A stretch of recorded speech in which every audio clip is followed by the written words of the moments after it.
Okay, so let's get to the things that you got going on in the community. For sure. What do you got going on? So Jamfest is always one. When is Jamfest? September 29th. So it's this in a couple weeks actually on a Sunday. Yeah. Okay.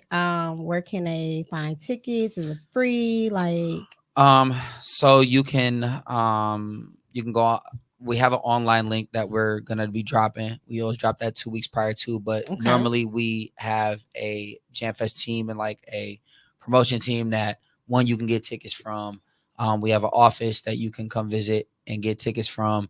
You can always DM us. You can be on our guest list. So there's a multitude of ways. You can reach me if you want to personally say, hey, like I don't know who's a promoter, who's not. You can always contact the page. That's me 90% of the time behind the page and just ask like, hey, like I want a ticket or what do I Is need it to do? VIP going on? Because people like to feel Yeah. important. Yeah. So there's general admission where, if you want to be like right center front stage, like, you can do that. But if you want to, sit and chill and vibe out while still looking at it, the shows and stuff like that, we have VIP. And then we have for people who really like want to really engage with the artist, really kind of get those interviews or maybe that one-on-one time with their favorite artist or special artist. We have backstage and onstage passes. And if you like, man, I'm coming with a group of people, we do have sections for you too as well. Okay, y'all heard what he said. We gonna drop that in the drop that link in the chat so you guys can go on there and see how you can purchase tickets and hit them up because it's gonna be a pretty dope festival. Yeah. Like we gonna be there. The panel gonna be in the building. We got y'all saying VIP for sure. So you good. You good. Thank you. Okay, so my next question is what inspired you or what made you want to join a nonprofit organization called Lupus Has No Face? What was your first thoughts when my manager reached out to you? I think just the alignment on, one, bringing awareness to the city.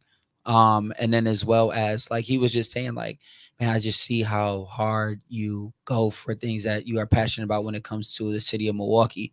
So I was just like, tell me more. And then he told me more. And then he told me about you. And I was just like, man, this seems really dope. And anything I could do to help and support, like I'm down for it. Especially like, and then we kind of got into the subject where we was talking about like my mom and everything.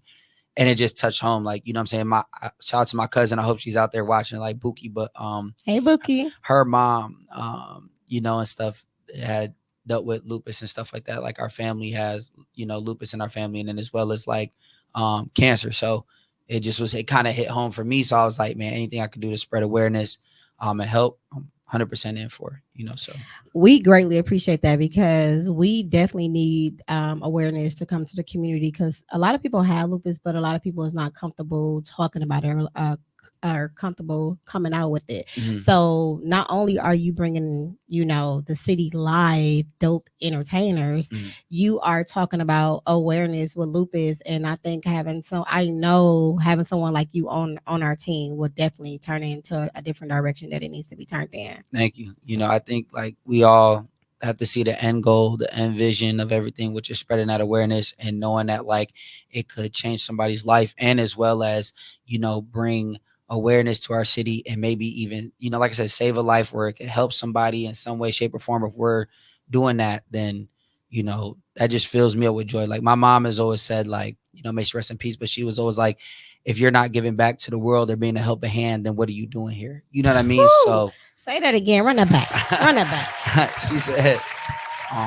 if you're not being a helping hand or helping change the world, and like, what are you doing here? Like, basically, you're just space. You know what I mean? You're not doing anything to make anything positive or help and change the world. And my mom dedicated her whole life to being a social worker to help not only just African Americans get jobs, but then also like the prison, the pipeline, you know what I'm saying? And that's where I got my first job being at ESS, which is an employment support specialist for our Black men coming out of prison to make sure that they can have jobs when they get out. Yeah. That's dope because they definitely need that. Yeah. They need that. When you, not to kind of like turn a corner, but when you are institutionalized and you get out, you do need help. You've been in there for a long time and then you're getting out. It's scary. You have nowhere to live. You not have nowhere to make money make money. So that kind of like, it's like a vicious cycle. You're going to do anything you need to get and then you're going to get back, go back to jail. Yep. So that's pretty dope. Yep.